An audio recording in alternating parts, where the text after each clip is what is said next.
Francisco Alvarez is one of the best offensive players on the team. Omar Narvaez can be a very, very serviceable player. I mean, we saw in a very short spurt the kind of hitter he can be. You don't want Alvarez catching every day. No team does that, and the Mets won't be doing that.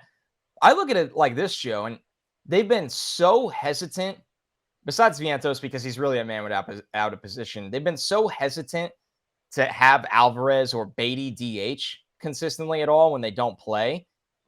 The Mets, if Narvaez comes back and he's a 270 hitter, a solid hitter for the Mets, and he catches, I don't know, 40% of the games, whatever it may be, and you move Alvarez to a DH spot, the Mets lineup is significantly improved with that. But I think the ultimate point here, Joe, as much as it's something that they probably don't want to do, considering how much Buck likes the player, I think it's the end of the Tomas Nido era for the New York Mets.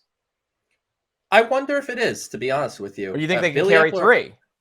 Billy Epler had said in spring training that he could envision scenarios where they're carrying three catchers, because I do believe, and it may not be a right now thing, but we're talking about how bad the catching is in the sport. It's awful. If you're able to hang on to three catchers for a few weeks, could you potentially, and I'm not saying you're getting a big piece, but if you could hang on for a little bit until teams are kind of ready to trade, could you flip a Tomas Nido to help your bullpen, or Tomas Nido and something to help your bullpen a month from now?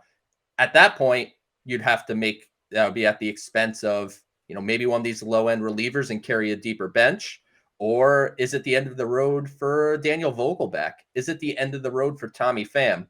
Not saying that it won't be Tomas Nido. I think that's kind of like the easy catcher for catcher swap.